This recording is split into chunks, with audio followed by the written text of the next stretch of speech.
Angels! Kamusta? Welcome back to Pinay Angel Tarot. This reading is a love message. Part 2 na po ito ng ginawa natin kanina na love message. Medyo very controversial lang yung reading kanina, kaya ginawa ko tong part 2. Kasi this time, ang titingnan natin is kung ano ba ang tingin ng person mo sa'yo. Kung ano ba ang nararamdaman niya sa'yo, kung ano yung tingin niya sa'yo. Kung bakit sobra siyang nasasaktan na kasi kung hindi niyo pa napapanood yung part 1 kanina, which I suggest na panoorin niyo muna yon bago ito.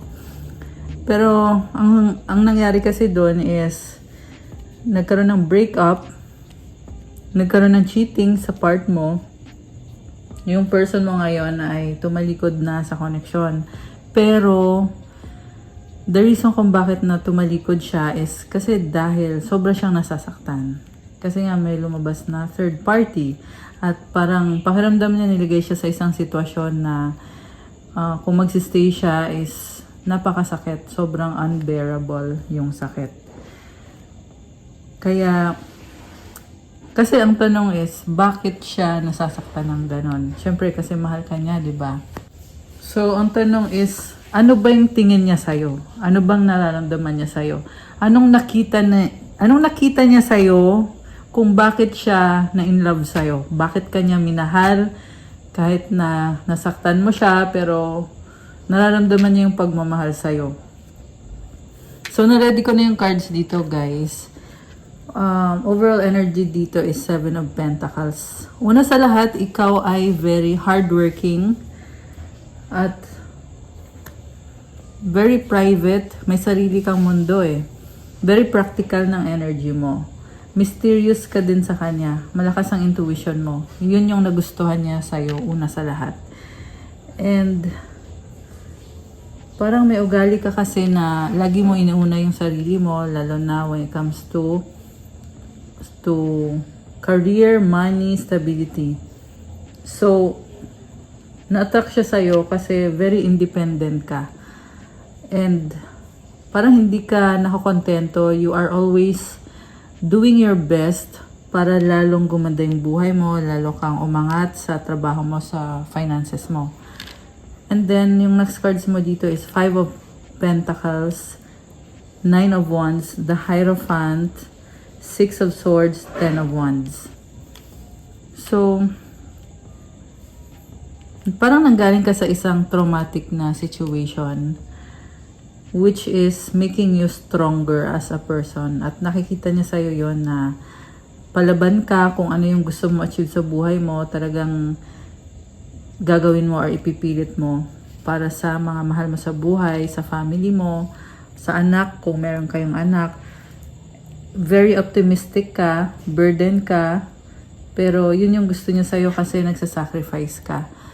Matulungin ka eh. And parang palagi kang nagmamadali dito. So, siguro isa yun sa mga ugali mo na gusto mo agad. Pag may problema, may solusyon ka agad.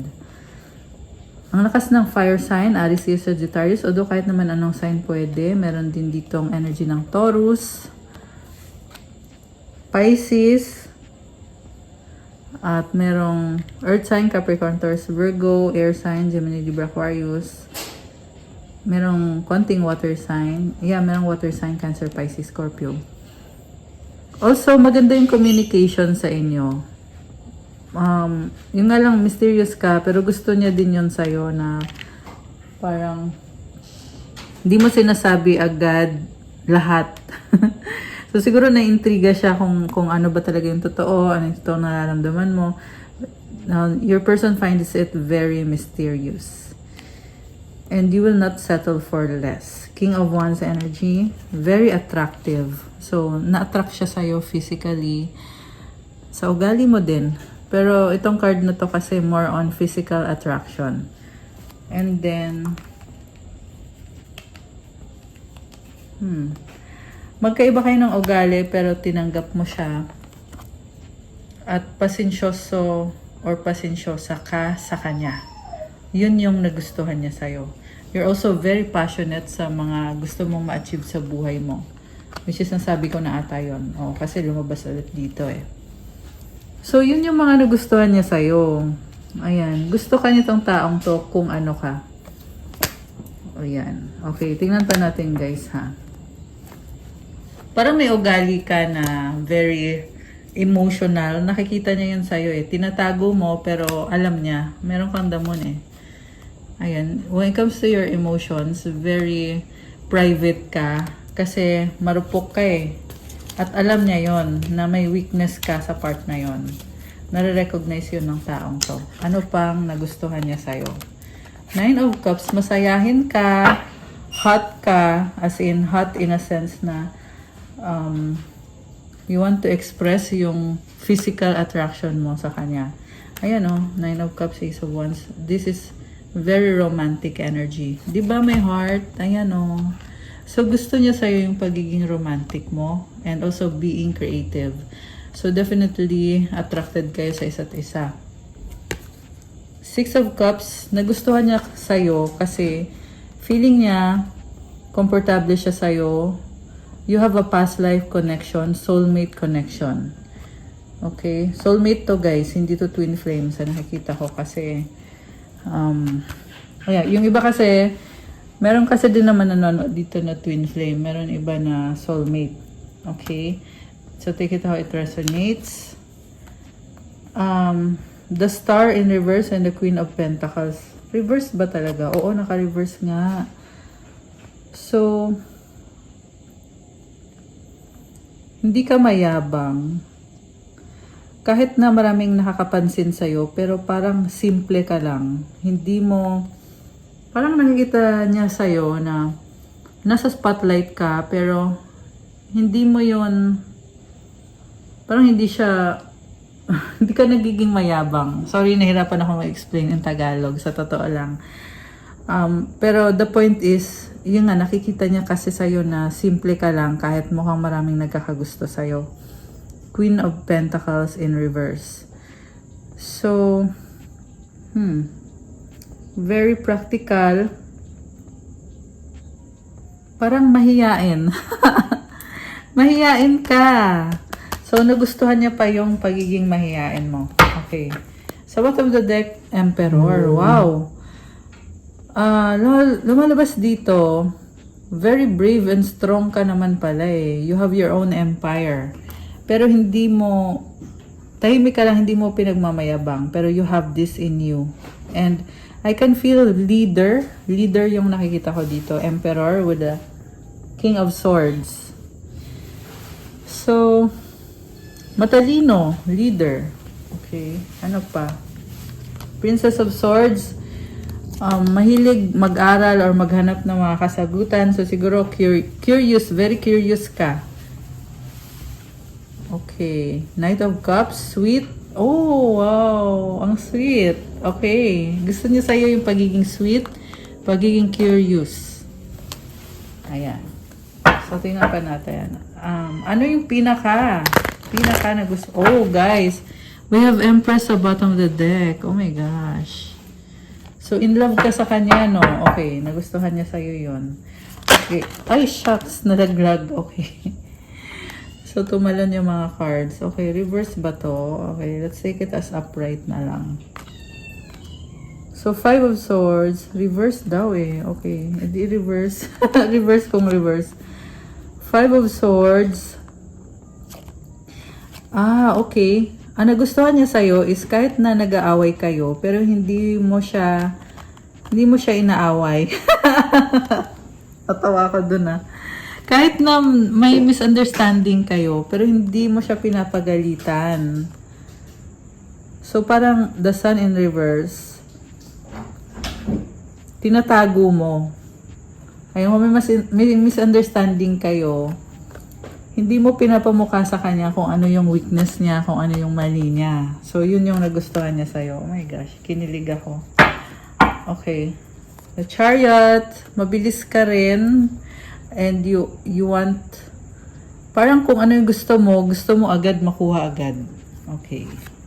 8 of Pentacles. Okay, connected sa work. So, siguro yung work mo involves travel. Kasi movement itong Chariot. Okay. So, parang ini-enjoy mo yung work mo. Okay? Yan yung nakikita niya sa'yo. Wow. Merong ano, Egyptian. Okay? So, ayun na actually yung pinaka nagustuhan niya sa'yo. Pero kuha tayo ulit guys ha. Ano pang nagustuhan niya sa'yo? Ten of Pentacles, Four of Wands, Hermit. So, may sumisilip pa na card. Kunin na din natin. The Hangman. Oh, wow. Okay. The Empress, Two of Swords, the Devil. Wheel of Fortune. So, merong stability. Meron kang ginagawang sacrifices. So, may nakita kong complication dito. Kasi, gusto niya sa'yo na at home siya. Committed kayo sa isa't isa. And, parang, hermit. Very private ba yung relationship nyo? May sacrifice eh. May sacrifice na ginagawa para mag-work out yung relationship nyo. So, siguro you're not, parang hindi nyo pinapakita sa ibang tao kung ano yung meron kayo. Private yung relationship or merong commitment sa inyo pero hindi nyo kailangan ipagkalat sa buong mundo na masaya kayo, stable kayo. Okay, so the Empress, Two of Swords, and the Devil. So guys, nakita ko dito, in love kayo eh, kaso lang merong complication dito. Merong the devil oh. So, alam mo sobra siyang nasasaktan yung person mo dahil dito. So, nagkaroon ng cheating nga dito, no? Parang yung love ninyo, hindi na pure ngayon. Kung dati very pure yung pagmamahalan nyo, ito yun oh, Empress. Parang nabahiran. Ayan, the devil. Which is sobrang sakit para sa taong to. At ramdam ko yung sakit. Mabigat yung nafe-feel niya dahil dito sa situation na to. Wheel of Fortune, Ace of Swords. Okay, so dahil nga sa mga nangyayari na yan, parang umikot yung gulong ng kapalaran, nagkaroon ng ending dito or ng breakthrough. Siguro natuklasan niya kung ano yung mga nangyayari dito, yung mga katotohanan na masakit sa kanya. So, yung last card dito, Two of Wands. This is about making decision kung ipupursue nyo ba pa ba ito. Kasi sa nakikita ko, kung ipupursue nyo, mag-workout naman, yung nga lang, it will have to be, it will take a lot of work, a lot of patience. Kita mo yung hagdan na yan. Yan yung aakyatin mo. So, pero kung mag-workout ba, yes naman, mag-workout. Yung nga lang, it will take a lot of hard work para sa inyo, guys. Pero, kita mo naman kung ano yung nararamdaman sa'yo ng taong to. This is a strong soulmate connection. Okay? Anong outcome dito? For now, ano yung outcome? Strength, Three of Swords, Seven of Wands. So, hindi pa naayos, although gustong-gusto nyong ayusin. Kasi andito yung strength eh. So, gusto nyo talaga. Nagtitiis tong taong to guys. Nagpapaka-strong siya kahit sa totoo lang sobrang sakit. Umulit lang yung energy. Okay, so maayos ba to? Tingnan natin na. Kuha tayo ng isang card lang. Tingnan natin kung maayos ba to. Oh, wow. It's a yes. Ayan. So, yan ay sa mga nagmamanifest na maayos to. Okay? Kasi sabi ko, isang card lang yung kukunin ko. It's either yes or no. And ang sabi dito, yes. Because of love. Ayan. Unconditional love. So, ano mga energies ang connected sa inyo ngayon? Or, sige. Ano mga energies? Tingnan natin. Destiny! The reunion with your twin flame is a destined event. Oh my gosh, guys. So, ayun, nakatadhana pala kayo eh. Ang ganda ng vibe. Kinilig ako doon. Divine timing. Trust in divine timing. Love arrives when it's meant to. Okay. The last one is celebrate. Today, celebrate the love you share with those who matter most. Ang nakita ko din dito is reconciliation or agreement, mutual understanding. Kuha tayo ng money energies. Okay. Tingnan natin kung ano yung money energies mo. Parang ganda nito, guys. Nakatadhana pala kayo eh. Okay, tanggalin ko na muna to, guys. Para may space. Okay, anong money energies mo? Gambling. Excessive gambling can have dangerous consequences. Don't risk too much. Sumugal ka. Okay? Feeling ko nagkamali ka nga sa kanya. Siguro nagigilty ka. Meron kang nirisk eh. Or nirisk mo yung sitwasyon na to, yung relationship nyo ng taong to, nirisk mo para lang sa panandali ang happiness. Duality, do not forget about the dual nature of people. Don't lose your vigilance. Pabago-bago ka ng isip. Many choices. Oh, naka-reverse. Ayun, nalito ka kasi napakadami mong options. Opportunities abound when you are in a dilemma. All roads lead to Rome. Look at all your options. Alam mo, napaka-unhealthy ng mga options. Naglabasan ngayon dito yung mga problems. Money matters. Expense, save, cut costs, resource plan ahead, make an informed choice, invest your money wisely. Okay, bakit may naka-reverse dito? Ayusin natin. So, ayan, spend your money wisely. Ano pang money energies mo? Savings, you always need to put something off for a bad day, create savings for the future. Ayan. Ayan, so mag-save na kayo, guys. Uy, may success ka! Choosing the right direction and actively overcoming difficulties, you're on the right track. Comment success to claim. Ayan, comment. I-claim nyo na to, guys. 1555 angel numbers. Ayan, angel numbers. It symbolizes change, yung numbers na yon. Home base. Home is the harbor of the soul. It's the safest place you can be. Change your environment. So baka trabaho mo pala ay nasa bahay or home base yung trabaho mo.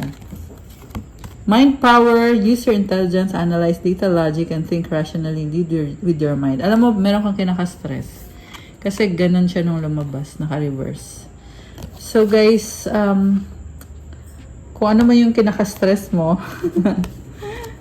make sure na healthy pa yan ha. Yung healthy na stress, huwag naman yung heavy. Direction and wellness. Do not deviate from your path. Attract a mentor if necessary. Plan where you want to be. Ensure your body is nourished. Wow! Nag-gym ata kayo. Join a gym and regain strength. Live a healthier lifestyle. So, naghahanap ka ng direksyon. Ano? Okay. Tingnan natin yung money energies ng person mo.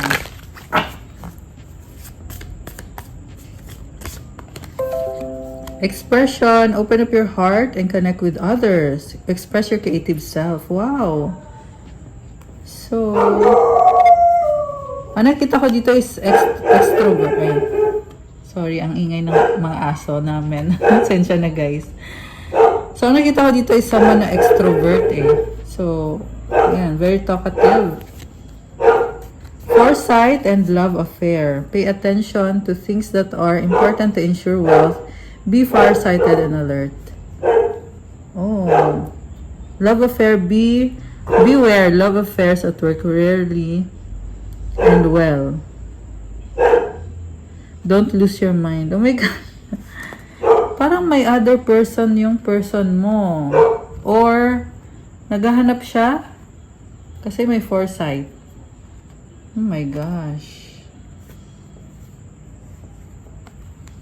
Okay. Moving up, career. Wow! Career's on the rise. New offers and opportunities. Salary increase. Wow, very nice. Okay. Anong paparating dito sa connection nyo? Next 30 days. Uy, tumalon agad. Okay, anong paparating? Open up your heart. It will help you attract more love. Buksan mo daw ang puso mo. Yan yung paraan para ma-attract mo yung love. Minsan kasi guys, hindi napapansin na sarado yung puso. Tapos reklamo ng reklamo. Ba't ganito yung nangyayari? Ba't ganyan? Itanong mo kaya sa puso mo. Minsan kasi sarado lang yung puso. Yun talaga yung problem. You need to open your heart chakra to freely give and receive love. Yung pagbibigay ng love is yung, syempre, i-express mo yung pagmamahal mo sa taong yan, papakita mo. Yung pag-receive naman ng love is yung kapag binibigyan ka ng love ng tao, i-acknowledge mo. Hindi yung tatakbuhan mo. Ganun yun, guys. Kasi pag sarado yung puso mo, hindi ka nakakatanggap eh. Kahit anong bigay ng love sa'yo, hindi mo dama. Dahil nga sarado yung puso mo. Kaya kailangan mong buksan yan. I-appreciate mo yung love. Siguro, baka kahit na ibigay na yung mundo sa'yo ng tao, kung sarado yung puso mo, wala lang sa'yo yun. Hindi mo yun ma-appreciate. Kaya kailangan talaga guys, buksan mo yung puso mo. Air sign, Gemini, Libra, Aquarius. Ayan, baka ito yung zodiac sign mo. Okay, ano pa? Move on. Someone is unavailable. A waste of time. It's over. Merong nag-move on sa inyo. Sino yung nag-move on? Commitment. Things are getting serious. Okay. So, nakita ko dito, it's either na mag-move on kayo or mag-commit kayo. Ayan, 50-50. Ano pa ang paparating sa susunod na 30 days? Guardian, a lost to loved one watches over you. Okay, so may guardian angel ka. Tumutulong. 2022 angel numbers. Okay. Divorce, experiencing a breakup. Oh my gosh. Yes, luck is on your side. So, ano talaga to guys? Kasi merong energy na breakup, tapos merong energy na yes. So, parang hindi makapag-desisyon. Hindi ka makapag-desisyon or siya yung hindi makapag-desisyon or dalawa kayo. Oh, ayun. Kung sino yung sarado yung puso, siya yun. Communicate, compromise, forgive, work it out. So, ito yung magiging solusyon.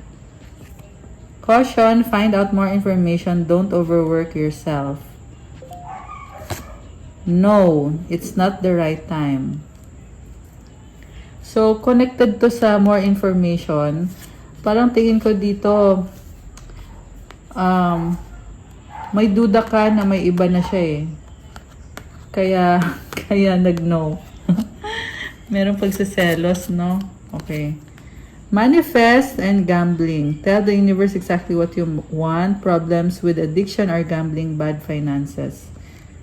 So, kung finances yung minamanifest nyo, guys, mag-pray ka, sabayan mo ng effort, ng action, tsaka hingin mo yung blessing ni God. So, you need to also do some good things para ibigay ni God yan sa'yo. Ayun, gawin nyo yun guys. Tumulong kayo sa ibang tao, mag-donate kayo, kasi binabalik yan. Tsaka humingi ka ng kapatawaran kung ano man yung mga kasalanan mo. Okay? Minsan kasi guys, manifest kayo ng manifest pero hindi nyo pa naayos yung relationship nyo kay God. Kaya hindi rin nag-work out.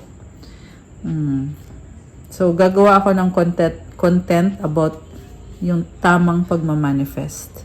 Abangan nyo yun. Ipopost ko soon. Okay? Kasi maraming naliligaw eh na bakit hindi nangyayari yung minamanifest ko.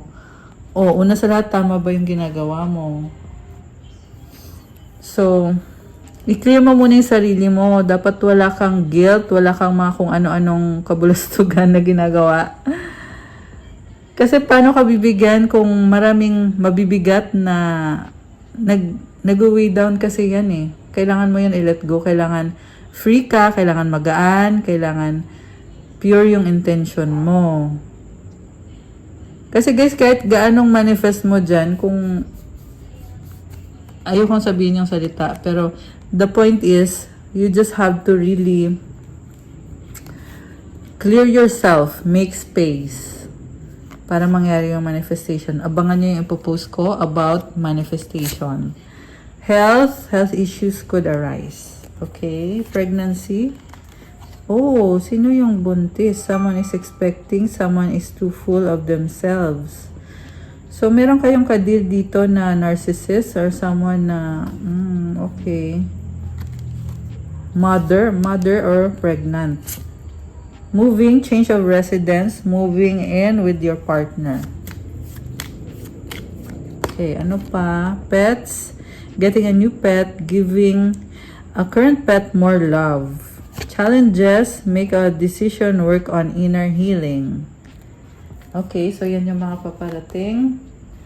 Kuha tayo ng mga telepathy oracle cards. Ano mga feelings mo sa taong to? Tingnan natin. Value, focus on things of value. So, gusto mo siyang i-value.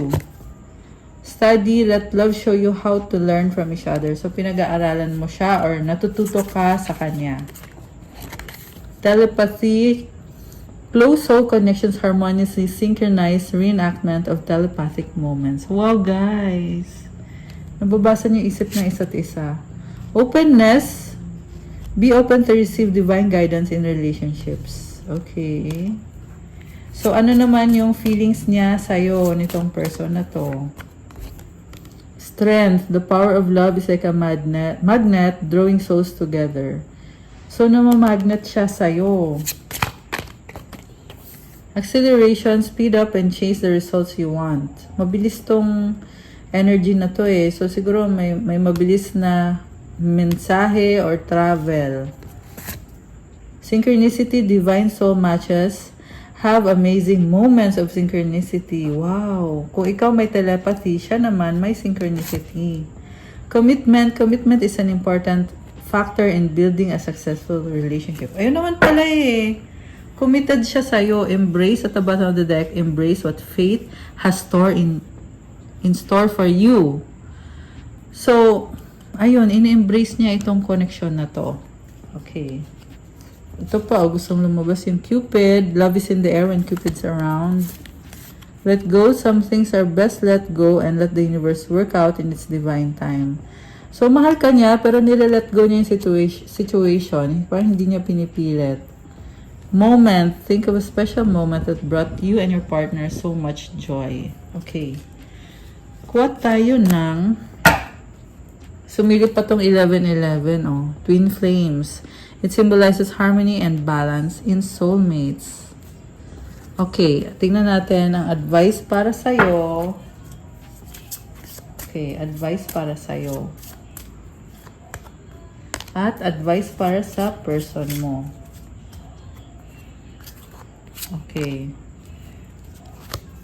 Self-love. Show me how to love myself.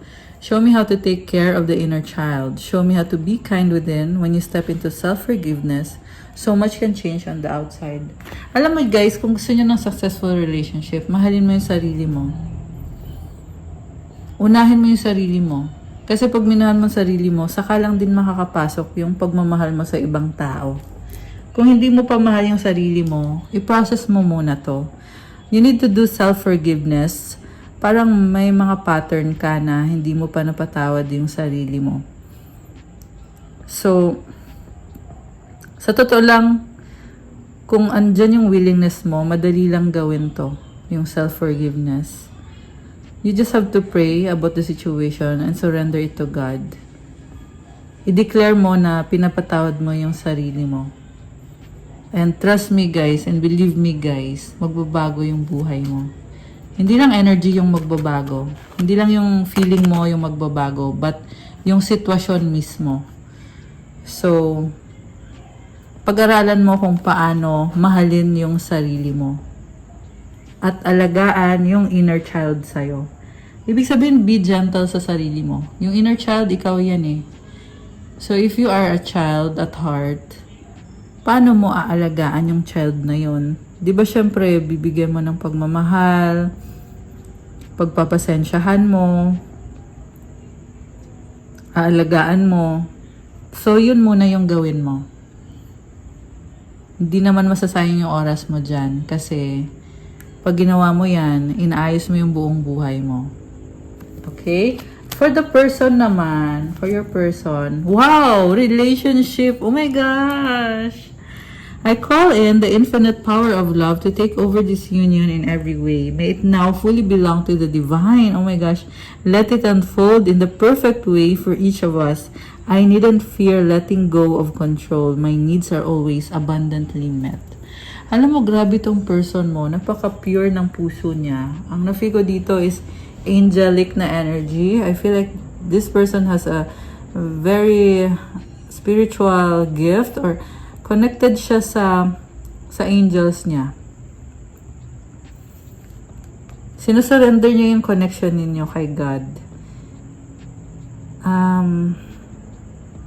Nahayaan niya na mangyari kung ano man ang mangyayari. Hindi kailangan matakot, hindi kailangan kontrolin. Mahal niya yung sarili niya eh. So, parang nasabi dito na tularan mo itong person na to.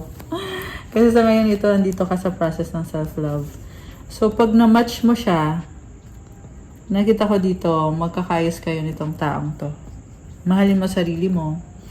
I-match mo itong taong to na kasi napakataas ng vibe niya. Very high vibe siya. Pag nag-match kayong dalawa, ayan, things will work out. Trust me on that. At balitaan niyo ako kung ano man ang mangyari. Okay guys, that's all for the part 2 of our love reading for today. Thank you so much for watching. I love you guys. I'll see you again soon. Like, comment, subscribe, and hit the notification bell. Good night. God bless you all. I hope na-enjoy niyo yung reading. I-comment niyo dyan. Let me know. Okay? See you again soon. And good night guys. Love you guys.